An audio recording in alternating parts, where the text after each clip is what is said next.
and this is the point in the show where our analyst joins me for the rest of the program to give us his personal take on the news and issues of the day. And with me in the studio today is the public affairs commentator, Arise News analyst, and head of mass communications at Bayes University in Abuja, Professor Abiodun Adeniyi. Thank you very much indeed for coming in. Thank you, Charles. Good evening. You were here listening to Abo Major, who's the National Publicity Secretary of the NNPP. He was trying to make the point about why they have less visibility in the news than others. He says they got a different strategy and they believe that that strategy is going to work. You're a communications man. What do you reckon? There's something that is called the fringe theory in scholarship domain. And what it says is that there's a dominant theory, and a theory comes by the side and tries to be completely different from the dominant theory. Sometimes it can be offensive to reasoning, and sometimes it can be pleasant. Sometimes it can just appear to be a different perspective, as the case could be, offering some kind of newness, through the dominant way of thinking. So against that background, I see parties like NNPP and the rest, as groups that can be classified, within the domain of the fringe theory.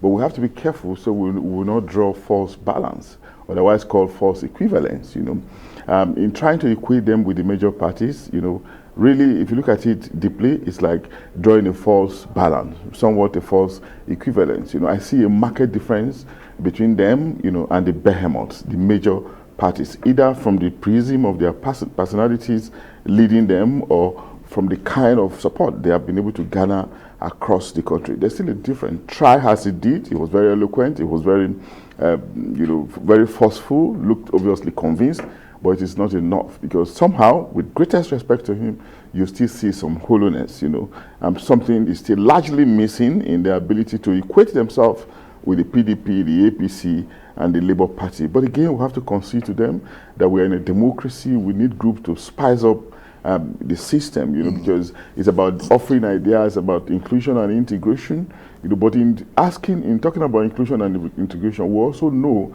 that there's still some more milestones, some more mileages to cover before you can effectively equate yourself with the large parties, as the case could be. That's how I see it, Yes, they are maybe sophisticated in terms of their personalities, in terms of their ideas, their intellection, but they still limit, largely so, in terms of structure, in terms of how they are capturing the imaginations of citizens. Very much unlike what the Labour Party or the APC and the PDP are doing. Okay, well, let's frank, really, from my own opinion, but with the greatest respect. You're the analyst, but what's the... Let's look at their ideas then, because he talked about methodology and how they were planning to deal with Nigeria's innumerable problems. What was your assessment of what the things he talked about, policies, the priorities of those policies? He talked about agriculture and the dry season versus rainy season. He talked about security and giving security back to the people. How do you assess that? Very robust ideas, no doubt, And of course, if you look at their leader, Rabi Musa Kwankwan, so he's somebody who has very rich experience behind him, from a two-term governor, he's been a minister, he's been an ambassador, he's been a professor, so many things behind him. So you cannot expect that he will fall short in the area of, providing solutions to a myriad of problems. And if his lieutenants are coming after him, mounting these ideas, of course, it is predictable, really. But it also goes beyond ideas. Do not forget, we have said it before, that there's practically no one in this country, even the illiterates, that does not have a basic idea on how to correct the problems of this country. Many of us know what the problem is, but how ready are we? The problem is often execution, implementation, or who is ready to bail the cat, who's ready to put his head down for the coconut to be broken on his or her head, so that we all can maybe shout huru or sing hallelujah, who is ready to make that sacrifice, and of course that sacrifice has to be kumbaya. made. Yeah, kumbaya. That sacrifice has to be made at the end of the day by the leadership. That leadership will have to emerge, maybe deliberately or maybe by happenstance, and change the narrative, leading by precept, not just by pronouncement, so that the populace can be galvanized, inspired, and believe that change is around, true change is around the corner. I'm not sure if Rabbi Musa Kwankwaso has demonstrated that well enough, going by the followership he commands at the moment.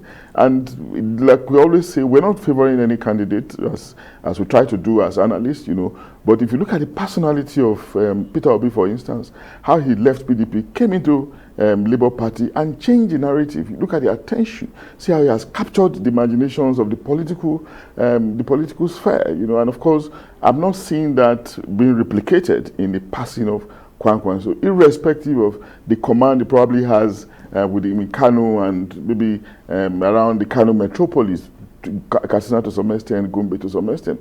But beyond those areas, I'm not sure he can command equal following anywhere else. Very much unlike a personality like Peter Obi, for instance. And that's why we're saying that sometimes it goes beyond just pronouncements, having the ideas, having the courage or the inner strength, to reveal your ambition or your intention. So many things will also have to be brought into the calculation for us to be able to appreciate your standing in the political equation.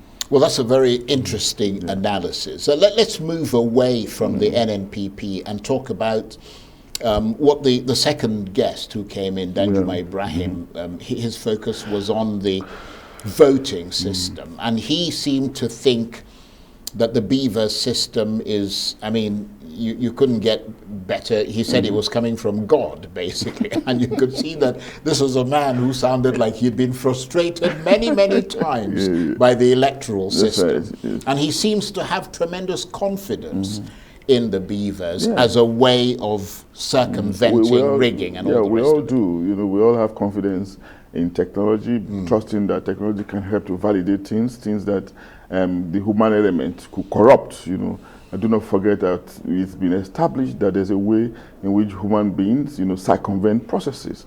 But when science comes in now, it prevents that from happening. And that's the place of technology. But do not forget also that election is a multi-stakeholder affair. It's not just about INEC alone. The security agencies will also have to be alert, And what about observers, local and international? The Beavers need space for it to operate properly. What if that piece is prevented from happening, that's where the security agencies will have to come in. We need peace, we need proper education, proper voter education in the build-up to the election. Because some people will pretend as if they don't know and disrupt the process. And when that process is disrupted, there was the place. Yeah, it doesn't matter what the Beavers does, you haven't voted. Yeah, so the other stakeholders will have to be involved. Yeah. As prepared as INEC is, we need other stakeholders to be equally prepared, so that it could be a joint venture towards registering the free, fair, credible election in 2023, Charles. Thank you very much indeed, Professor Abiodun Adeniyi. It's always a pleasure having the benefit of your analysis. And of course, you are an Arise News analyst, so that's why we have that benefit. And he's also a public affairs commentator and head of mass communications at Bayes University in Abuja. Thank you very much indeed. It's my pleasure.